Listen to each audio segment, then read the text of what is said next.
Hello aviators, welcome to Aviation Education. On this YouTube channel, I'm going to make a series of videos about aviation and DGCA syllabus. We are starting with the chapter 2 of Air Regulations, which is International Organization and Conventions. So, when the aviation started, there were no rules and regulations. So, all the countries came together at these conventions to form the regulations for safer civil aviation. The first convention that happened was the Paris Convention in 1919. It was held to regulate the air navigation with particular attention to the sovereignty, airworthiness, competency of the air crew, and definitions. And after that, Chicago Convention happened in 1944. Chicago Convention is one of the most important convention and under this convention, 96 articles were signed on 9th December 1944. And India has also ratified this convention. That means that India has accepted this convention and everything that comes under it. So, talking about the articles, articles were established for different topics. So, first under air navigation is sovereignty and territory, which decides that under an airspace above a particular country belongs to that country. And second is civil and state aircraft. So, this convention is only for the civil aircrafts. It does not have to do anything with the state aircraft, that is military aircraft. And after that, it is misuse of the civil aviation. So there should be no misuse of the civil aviation for any other purposes. And another topic is flying over the territory of the contracting state. So, about that, there were some right of the non-scheduled flight and scheduled air services. So, the non-scheduled flight had right to go over any other contracting state's territory. But for the scheduled air services, the special authority has to be taken. And there is cabotage and pilotless aircraft. So any pilotless aircraft can also not cross any contracting state's territory. Then prohibited areas. So all the contracting state uh, had right to have prohibited areas above its um, military areas or any historical monuments, etc. After that, there are rules of air. So, under rules of air, it is mentioned that all the contracting states should have a uniform rule of air. And if you are flying above any contracting state, then you have to follow the rules of that contracting state. And if you are flying above high seas, then you have to follow the rules that are under the Chicago Convention. After that, there is search of the aircraft. Now, under this, any contracting state has a right to search the aircraft which has landed or has a departure in its state. So, they can search for any certification or documentation that are prescribed by this convention. So the next topic of article was nationality of aircraft. So any aircraft have the nationality of the state in which they are registered, and dual registration is not allowed for any aircraft. And the display of marks, there should be a display of marks for nationality and registration of that aircraft. And another topic of article is measure to facilitate the air navigation. So, what facilities are needed for air navigation and at airports is under this article. So, the first is facilitation of formalities, customs, and immigration procedures. So, this is about the airport or any aerodrome. Next is aircraft in distress. So, if there is any aircraft in distress in any state, they have to give assistance to that aircraft. And after that, there is investigation of aircraft. So if there any serious accident happens to any to any aircraft in another contracting state, so that state has to follow all the procedure according to the organization. And also the state in which this aircraft is registered shall be given the opportunity to appoint observers to be present in this investigation. And after that, there is air navigation facilities and standard system.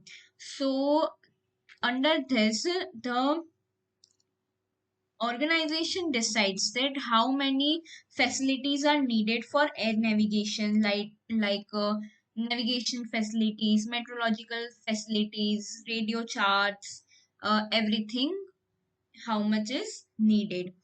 And after that, there is documentation to be carried on the aircraft. So this seven documents has to be compulsory on the aircraft.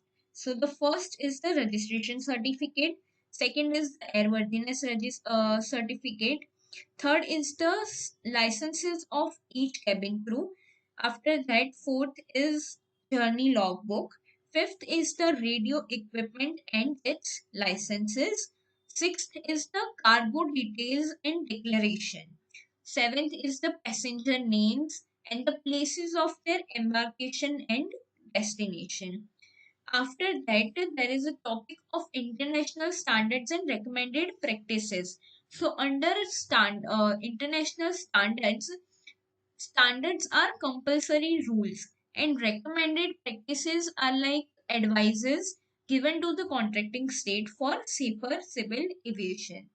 Now, under that, we have adoption of the international standards and procedure. So, all the contracting state has to adopt this international standards and procedure.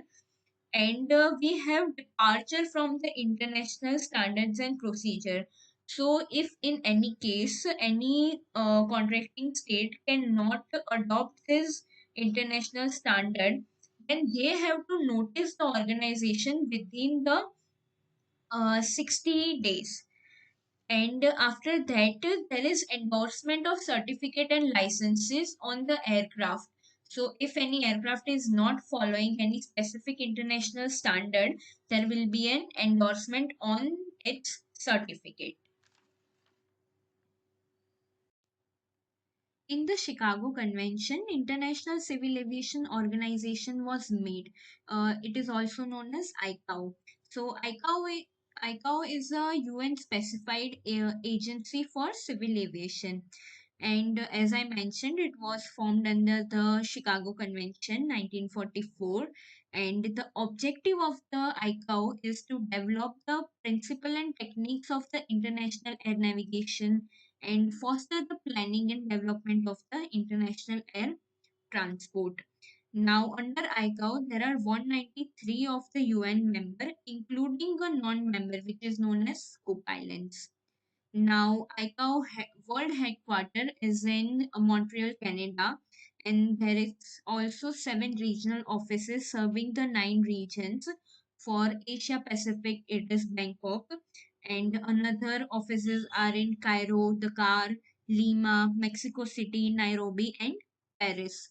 Now, under ICAO, there are some technical publications which are there. So, the first publication is International Standard and Recommended Practices, which is known as SAP. And the standard in under this, there are standards for safety and regulation of the air navigation and recommended practices in the interest of safety, regularity, and efficiency. After that, we have procedures for air navigation services, also known as PANS. Now, under PANS, we PANS contains the operating procedures which is not yet matured or you know not yet matured for the SARPs. And if they are permanent material, then they are too detailed to incorporate in the annexes. So there are two types of PANS. First is the PANS ops.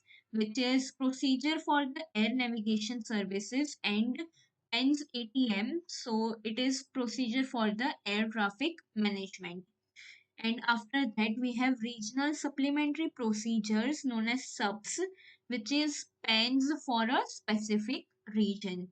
After that, we have technical manuals. So in the technical manuals, there is guidance and information about the SARPs and PENS and how to use them. After that, we have the air navigation plans. So air navigation services and the facilities requirement details are under this. And at last, we have the ICAO circulars. So ICAO circulars are make available specialized information of interest to the contracting state. And this also includes the studies for the technical subjects. Under ICAO, there is an assembly which is the highest body, and they meet not less than once in 3 years. And it includes all the contracting states. Now, this assembly elects 36 contracting states and form a council. And this council works in the commission and committees and the secretariat. ICAO has established some standards which are called ICAO standards, and they are mentioned in the below annexes. So the annexes 2, 5, 7 and 8 contains the international standard and no recommended practices. And the remaining 15 annexes contains both. So let's see what these annexes are. So the first annex is about the personal licensing. The second is rules of air. Third is the meteorological services for the international air navigation. Fourth is the aeronautical chart. Fifth is the units of measurement to be used in air and ground. Sixth is operations of aircraft. Seventh is aircraft nationality and registration mark. Eighth is the airworthiness of aircraft. Ninth is the facilitation. 10th is aeronautical telecommunication. 11th is air traffic services. 12th is the search and rescue. 13th is aircraft accident investigation. Annex 14 is aerodromes. Annex 15 is aeronautical information services. Annex 16 is the environmental protection. Annex 17 is safeguarding the international civil aviation against the act of unlawful interference. So, unlawful interference means hijacking. Annex 18 is safe transportation of the dangerous goods by air, and Annex 19 is the safety management. And all these annexes are important for the DGCA exams. There are also ICAO recommended practices which is mentioned in various documents, but only these 5 documents are important. So the document 4444 is for the procedure for the air navigation services. The document 7030 is regional supplementary procedures, subs, and the document 8400 is ICAO abbreviation and codes. The document 8168 is aircraft operations, and the document 7910 is location indicator. So, under the Chicago Convention, 5 freedom of air were also established. The first two were the technical freedom of air. The first freedom of air is fly across its territory without landing. The second freedom of air says land for non-traffic purposes. And the third, fourth, and fifth is the commercial freedom of air. So the third freedom of air is put down passengers and cargo taken on its territory of the state whose nationality the aircraft possesses. And the fourth freedom of air is take on the passengers and cargo taken for the territory of the aircraft whose nationality the aircraft possesses. And the fifth freedom of air is take on passengers and cargo destined for the territory of any contracting state and put down the passengers and cargo coming from any such contracting straight. So that was all about the Chicago Convention. Now moving on to the next convention, it is Tokyo Convention in 1963, and this convention applies in the following respect. So it is about the offenses against the penal law, acts which may or may not jeopardize the safety of the flight or the person on board, in-flight activities, and it also mentions the power of the aircraft commander. After that, we have Hague Convention in 1970s. It was for the suppression of the unlawful seizure of the aircraft and measures uh, by the contracting states to enforce punishment. So after that, we have Montreal Convention in 1971, and the Montreal Convention was about the unlawful activities committed against the central organization laws in air or at aerodrome. Basically, every unlawful activities except the unlawful seizure, which means the hijacking. After that, we had Warsaw Convention. Actually, it happened in 1929, but later it was amended. And it was about the rules relating to the international carriage by air. Uh, the passenger ticket related issues, baggage and cargo, and personal security issues, the liability of the carrier. It was in the Montreal 1999. It was amended, and it mentions that the death, injury of the passenger has no limit for the liability, and for the damage up to 113,100 SDR, carrier cannot contest any compensation. Then there was Rome Convention, which happened in 1952, and India has not ratified with this convention. India has not accepted this convention. So it mentions the uniformity covering the liability of owner or operator of an aircraft that causes the damage to person or property on ground. And then we have Geneva Convention in 1948. It protects the right of a seller for the aircraft bought on hire, purchase, lease, or mortgage. Then there is last convention, which is Cape Town Convention, is in 2002. It mentions the international interest in mobile equipments and encouraging the investment in the aircraft objects. So these were all the conventions, and after that we also have some commercial practices and associated rules. So the first is AOC.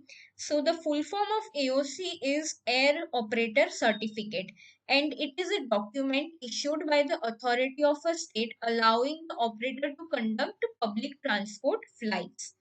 And after that, we can see there are two types of lease. First is the dry lease and second is the wet lease.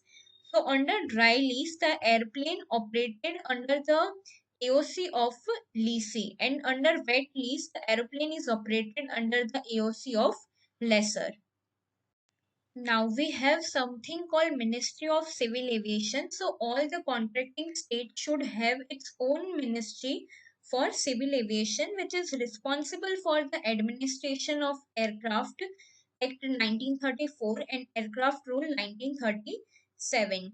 Now, particularly for India, we have Directorate General of Civil Aviation, DGCA. It is a regulatory body of India dealing with the safety of the civil aviation and responsible for the air transport service. And the function of DGCA is registration of aircraft, licensing, issuing certificate of airworthiness, certification of aerodromes, etc. And another thing specifically for India is Airport Authority of India, which was formed on 1st April 1995 to accelerate the integral development, expansion, and modernization of operation, terminals, cargo, and facilities at the airport. So this was everything for the chapter 2 of air regulation.